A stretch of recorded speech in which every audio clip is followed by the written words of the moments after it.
So chapter 9 is on early childhood development, but this one focuses on cognitive development. So we'll be hearing a lot from scientists like Piaget. So Piaget sees the shift from sensory motor functioning to pre-operational intelligence. Cognitive development between ages 2 and 6 includes huge increases in language and imagination, and suggests logical operational thinking is not yet but close to possible at this stage. Symbolic thought starts to happen, which is a major accomplishment of pre-operational intelligence. It allows the child to think symbolically, including understanding what words can refer to things not seen, and that an item can symbolize something else. So if daddy's off at work or mommy's off at work, and the other parent asks the child about it, they can actually create a mental image of that. This also helps explain some strange things like animism, seeing things as being alive that are inanimate objects. So it involves a belief that natural objects and phenomena are alive. So the cartoons, or maybe I remember once when my grandson, who's a teenager now, thought the dog was laughing at him when the dog was panting. Um, it's a very egocentric type of reasoning. They really don't understand the world outside of them. And it may be involved with rational as well as irrational ideas. Piaget describes four limitations of pre-operational thought that make logic difficult until about age 6. One of them is called centration, which includes characteristics of pre-operational thought, whereby a young child focuses or centers on one object, excluding all others. It may include egocentrism. Another of those limitations is it focuses on appearance. So characteristics of pre-operational thought, whereby a young child ignores all attributes that are not present or apparent. So putting fluid from a short beaker to a tall beaker that's much skinnier, they only focus on one aspect of the appearance, not all of them. Another factor is static reasoning, the characteristics of pre-operational thought, whereby a young child thinks that nothing changes. They want things to be the same. Think about something as complex as divorce in a family. How does a child between 2 and 6 understand that? Well, they don't understand it. Whatever is now will always be and always has been. Another facet is irreversibility, a characteristic whereby a young child thinks that nothing can be undone. Again, go back to the divorce idea. That just because mom and daddy don't live with each other doesn't mean that they can't be back together. A thing cannot be restored by the way it was before change has occurred. So conservation is one of the landmarks of pre-operational thought. A principle that the amount of a substance remains the same can be conserved when its appearance changes. And in the photograph, they're just demonstrating pouring fluid from one beaker to the next. They focus on one aspect of the experiment. It could be not only volume, it could be mass, it could be spacing, it could be um, just spatial characteristics. All four characteristics of pre-operational thought are evident in classical conservation task errors. Young children fail to conserve all of the liquids because they focus or center on what they see, the appearance. Notice that the immediate or static condition. It does not occur to them when we reverse the process and recreate the liquid level in the moment early that they just noticed, or irreversibility. So here's some examples. I just mentioned volume, number, mass or matter, and the length of something. So for example, on the bottom, the one on the top line looks longer because it's over further, in spite of the fact that it's not. There are some limitations on Piaget's research. Piaget's conservation tasks require words.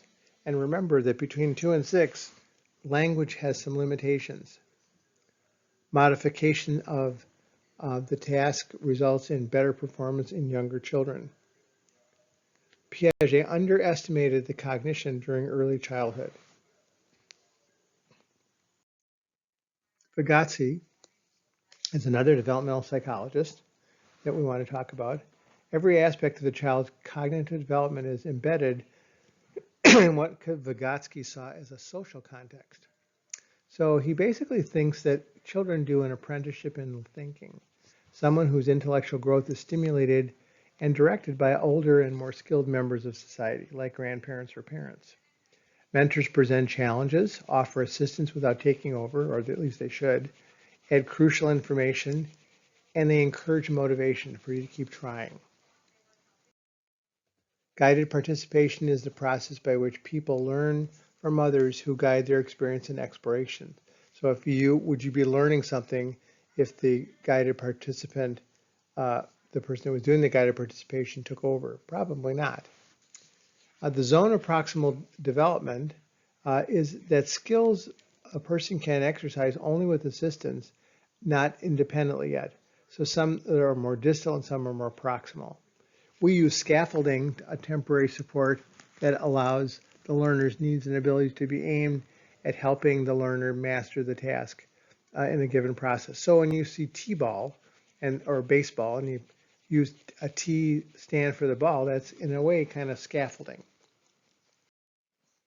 There are some over-imitation, tendency for children to copy an action that is not relevant part of the behavior that's to be learned. Common among Vygotsky, or 2 to 6-year-olds when they imitate adult actors that are irrelevant or inefficient. So it could be maybe a physical quirk or a tic or something that they think's part of it, but it's really not. For Vygotsky, words are the mediator between brain potential and comprehension. Language advances thinking. It's super important. Internal dialogue or private speech happens, and it's a way of performing social mediation. So going from inside your head to outside of your head. Words enable many children between 2 and 6 to use a one-on-one correspondence, this and that. Remember time and ID and dates, and help them understand sequences. So think about a child that doesn't understand how the sequence of tying a shoe has to be enacted accurately, otherwise you won't be able to tie the shoe.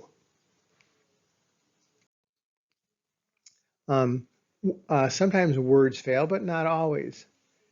So think about the process of tying a shoe. The limitations of verbal tests of cognitive understanding are apparent in many skills. You could probably break it down into 5, 6, 7, 8 steps if you wanted to. So children do make theories up. One's called a theory. Children attempt to explain everything they see and hear. There always has to be a reason for something. So children develop theories about intention before they employ their own impressive ability to imitate. So it goes from intention to imitation, and then it goes on from there as well.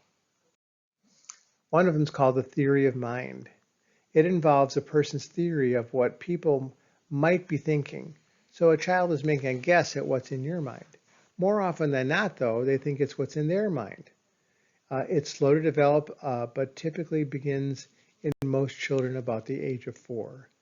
It can be seen in young children trying to escape punishment by lying. So they make up stuff. In the theory of mind, a person's theory of what other people might be thinking is really important. But in order to have a theory of mind, children must realize that other people are not necessarily thinking the same thoughts that they are. The realization typically occurs about before the age of 4. Could an obedient, honest 3-year-old become a disobedient, lying 5-year-old? Well, it depends. Do they have theory of mind? And of course, that all emanates from the brain. What strengthens theory of mind in young children? Well, it's the ability to develop theories that correlate with maturity of the prefrontal cortex and advances in executive functioning. Context and experience are super relevant, and context and culture really matter. This is just some images of a brain working, the different parts of the prefrontal cortex in this person. Language in early childhood, typically at 2 years old, they have a vocabulary of about 2,000 words, tops. They make short sentences up, but it starts growing exponentially.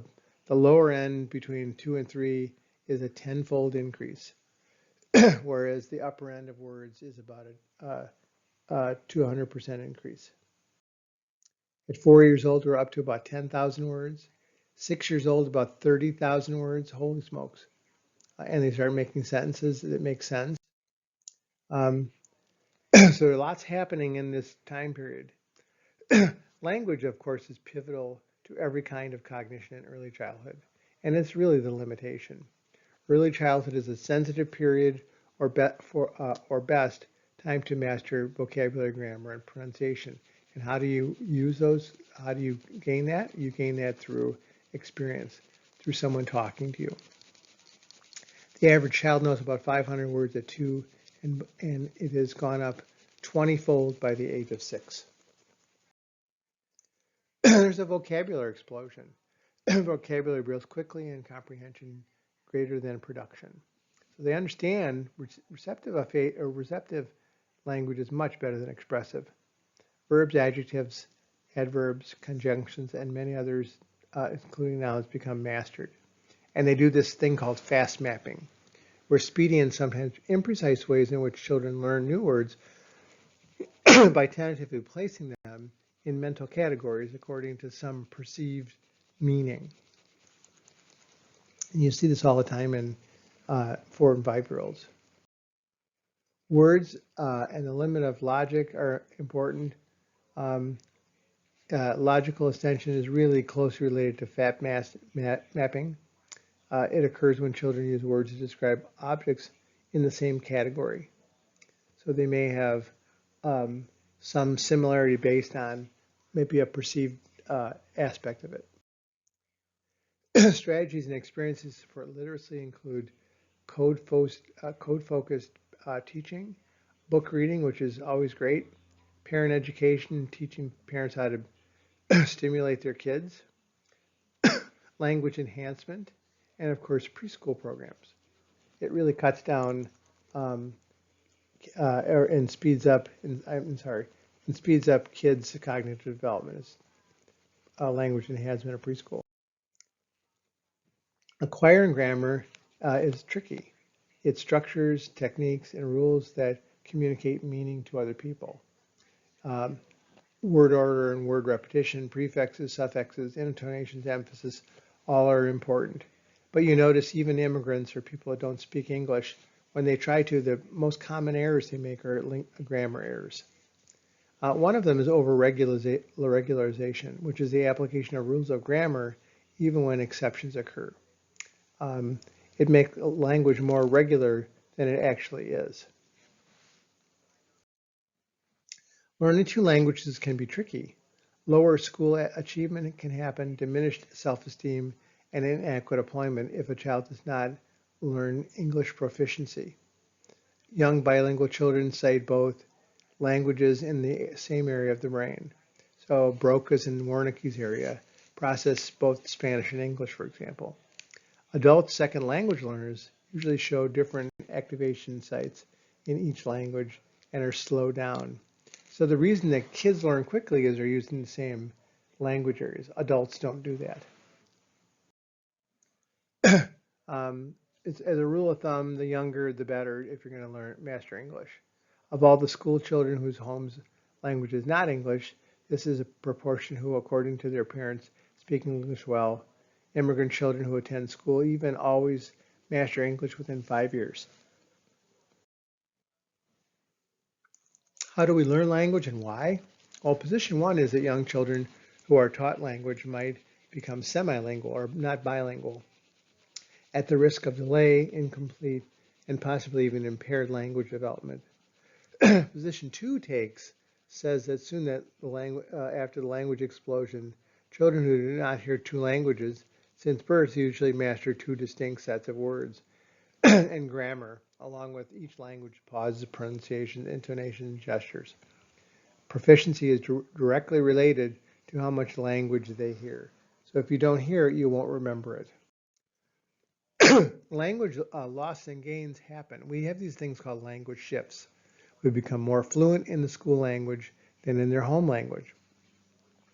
Balanced bilingual is being fluent in two languages, not favoring one over the other, sometimes flipping back and forth while the person's talking. It occurs if adults ask frequently, listen carefully, and value both languages. Homes and schools can be important too.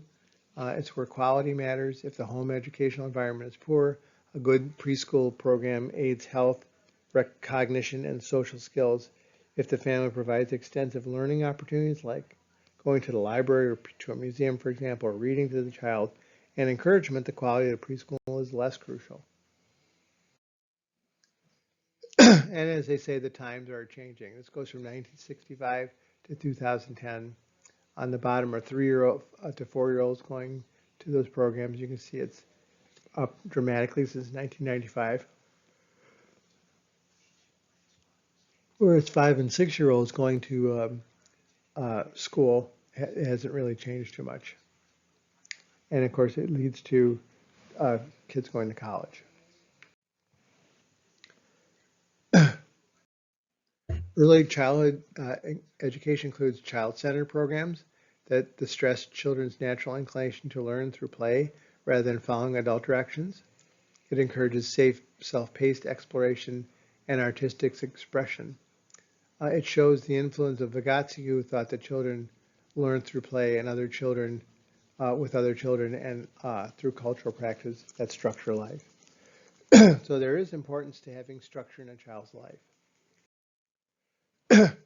Some schools, like the Montessori school, emphasize individual pride and accomplishment, presenting literacy-based tasks such as outlining letters and learning at books. And the Reggio Emilia approach involves a famous program that early childhood education that originated in the town of Reggio Emilia, Italy. It encourages the child's creativity by carefully designing settings. There are teacher-directed programs that stress academic subjects taught by teachers to an entire class. This sounds pretty traditional. They help children learn letters, numbers, shapes, and colors, as well as listen to the teacher and sit quietly. Make a clear distinction between work and play, which adults sometimes have difficulty doing, and are much less extensive than child-adult ratio being higher. This just shows the distribution of kids in teacher-centered activities, child-directed activities, and other activities. You can see that giving directions is high in teacher-centered activities. Letting kids observe is in the client-directed activities, and in other activities, classroom chores are as high as giving direction, one direction. We learn from one another all the time. Every nation creates its own version of early education. In this scene in Kuala Lumpur in Asia and Malaysia, they note the head coverings, uniforms, and dates, but they help other kids.